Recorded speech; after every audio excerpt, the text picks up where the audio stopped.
first time I've seen people since March 2020. Hi, people. I've had a lot of accomplishments, but this is a dream come true right now. I know. So make some noise for the dress. And now the back of the dress. Can we get booty cam, please? Booty cam. If you follow me on social media, you've probably seen my hiney before. It's no secret. But you know, I used to hate my ass. Believe it or not. I have my father's shape and my mother's size, so it's big and long.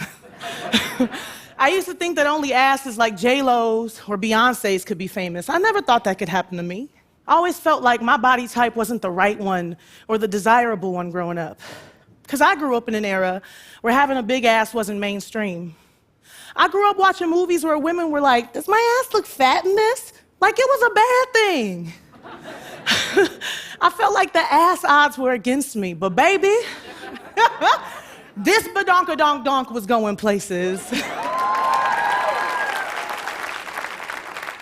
My ass has been the topic of conversation. My ass has been in magazines. Rihanna gave my ass a standing ovation. Yes, my booty, my least favorite part of my body. How did this happen? Twerking. Through the movement of twerking, I discovered my ass is my greatest asset. Ladies and gentlemen, welcome to TED Twerk. I'm gonna take my shoes off. Is that okay with y'all? So, the first time I saw twerking in person was at a teen club called the Z in Houston, Texas. Hey, shout out Houston. We got some Houstonians here. There, I saw a bunch of girls my age shaking their booty to New Orleans bounce, and I was like, how are they doing that? It was incredible to me. Thanks to my Caribbean besties, Peaches and Jolene, and thanks to Master P, whoop whoop, I found the rhythm. The better I got, the more I fell in love with what I had because, damn, my ass could do magic. Finally, I could twerk, but twerking did not begin with me. Believe it or not. I know you think I invented twerking, I didn't. I want you to know where twerking came from. I think everyone should know where everything comes from. You should know where your food and water come from. You should know where your clothes come from. It's important to me to keep the origin story of twerking alive. So here's some farm to table for that ass. So funny. Modern-day twerking derived from Black people and Black culture. It has a direct parallel to West African dances like mapuka. Traditionally, mapuka was a dance for West African women to be used as a celebration of joy, religious worship, or a dance to do at a wedding to show you were DTF or DTM. Down to marry, down to marry. Get your mind out the gutter. Black women carried these dances across the transatlantic slave trade to the ring shout in what became the Black American church, into the hips of Ma Rainey and Bessie Smith when they sang the blues, into the bounce of Josephine Baker's banana dance, from jazz dance to jitterbug, from shake your tail feather to shake your thing to that thing thangin'. Black people carried the origins of this dance through our DNA, through our blood, through our bones. We made twerking the global cultural phenomenon it has become today. Now, as a big Black woman who has ass, who can twerk, and who's been doing it her whole life, I kind of think I'm an expert on the subject. I want to add to the classical etymology of this dance, because it matters. Black people will not be erased from the creation, the history, and the innovation of twerking. Thank you. From TikTok trends to songs and humor, we see so much erasure of what Black people have created. So I want to do everything in my power to prevent the erasure of Blackness from twerking. Twerking is a Black American communal collaboration born of Black Southern culture. From DJ Jubilee and Cash Money Records in New Orleans, to Lil Jon and the Ying Yang Twins in Atlanta, to Uncle Luke in Miami, twerking was alive and well in nearly every Black club in the South. But it would take years after these songs were released for twerking to finally become mainstream. I got a test for y'all. Uh-oh, uh-oh, uh-oh, oh no, no. Uh-oh, uh-oh, uh-oh, oh no, no. You know that one? Hold up. Y'all ain't see it. Uh-oh, uh-oh, oh no, no. Uh-oh, uh-oh, uh-oh, oh no, no. The uh-oh dance. Beyonce called it that because she was trying to warn us. Because of Destiny's Child, bootylicious is in the dictionary. And because of Beyonce's 2003 music video for her single Crazy in Love, the world was introduced to the uh-oh dance. That was the first time I'd ever seen a pop star do something like that, and I wanted to be just like her. Beyonce gave me permission to be myself, to be bootylicious, because she could shake ass and still be seen as classy in the eyes of America. And that was hard to do. When I moved from Houston to Minneapolis in the early 2010s, I hadn't seen twerking in a while until Big Frida's tour came to town. Now, Big Frida performs bounce music with the voice of a preacher and the body of a bad bitch. If you can imagine, it's incredible. Big Frida has a moment in her shows where she will call people on stage to twerk. And she chose me from the audience to battle another person. And I remember being like, oh my God, I miss this so much. When I was up there, I thought to myself, not only am I shaking ass, but I'm winning. And besides Big Frida, I'm the best twerker in the building. And just like that, I was reintroduced to twerking. When I started to perform my solo music, I began incorporating twerking into my performances, and people would go crazy. I performed for mainly indie audiences, so they didn't know what the fuck was happening, and I liked it that way. Twerking made me feel empowered. It was my secret language, my sauce. Little did I know that a couple years later, Miley Cyrus would perform what seemed like the twerk heard around the world. Y'all remember that? In 2013, within a month of each other, I released my debut project, Lizzo Bangers, and Miley Cyrus released her project, Bangers. That same year, Miley released a single, We Can't Stop, and she was twerking in the video. I remember being like, this is crazy, Hannah Montana twerking all over the place. A couple months later, she performed with Robin Thicke on the VMAs, and that night, seemingly overnight, twerking went mainstream. The media described twerking as, I quote, disturbing and disgusting. Critics blasted twerking as something that was exploiting and over-sexualizing young women. Once mainstream, twerking was misunderstood and taken out of context. It was bittersweet. For one, I wish that a black woman could have popularized twerking in the mainstream.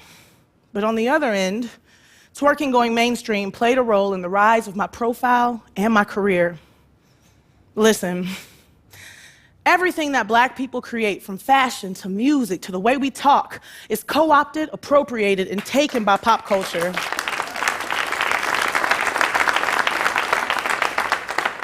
For this reason, optimism can be an illusion to the experience of black people in America.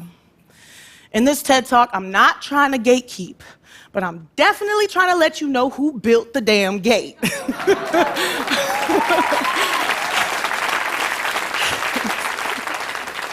The fact that I can make a stake in the reclamation of black things and black culture makes me very optimistic. To be on stage at the premier conference for the experts in their field, talking about twerking and stating my facts makes me optimistic. The best thing I can do is be loud and take ownership. Because for me, twerking is a pearl of optimism. It's a form of self-expression, freedom, confidence. Twerking is not just something I do to music. It's extremely useful.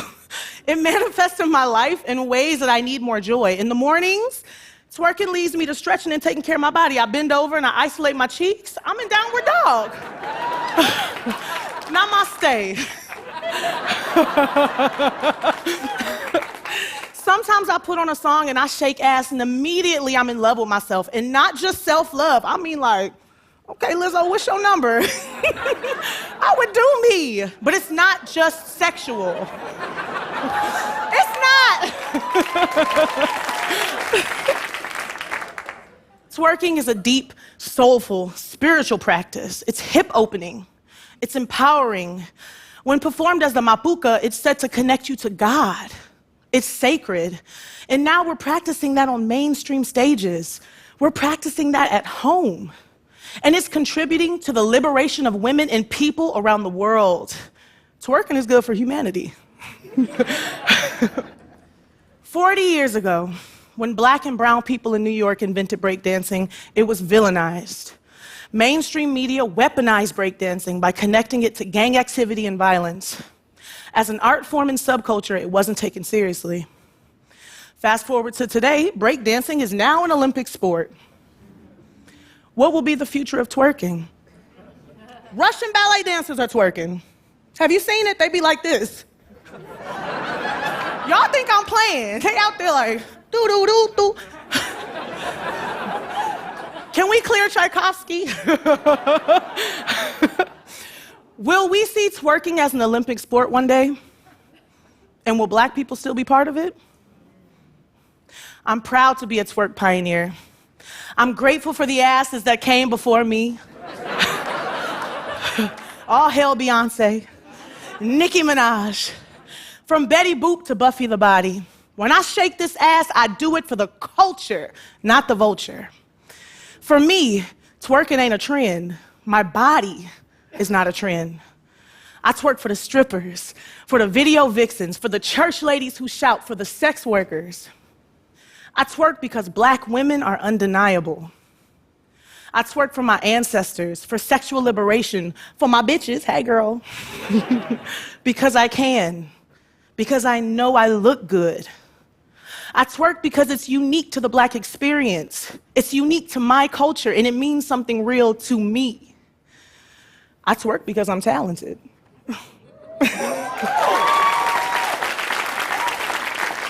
Because I'm sexual, but not to be sexualized.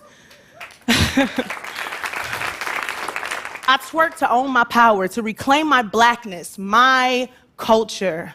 I twerk for fat Black women because being fat and Black is a beautiful thing. I twerk because it's as natural to me as breathing. Black women invented twerking, and twerking is part of the revolution. We've been doing it. We're gonna keep on doing it because we have and always will be the blueprint.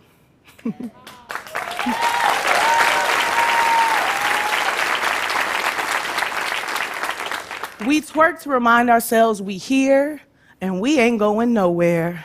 So, in a case of optimism, I want everyone to stand up and shake some ass with me.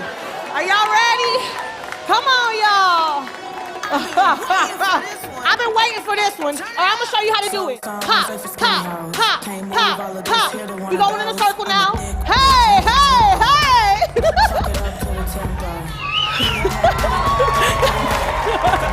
Let's go. I see y'all. Okay, you really twerking it. Come on, I want to see what you can do. Okay, okay, okay, okay. Okay, I like what you're doing. Hey, hey.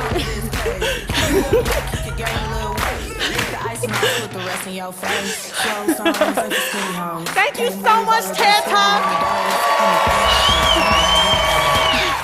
This is a dream come true. Thank you so much. I don't know why I'm emotional, but I feel like we made history tonight, so thank you so much.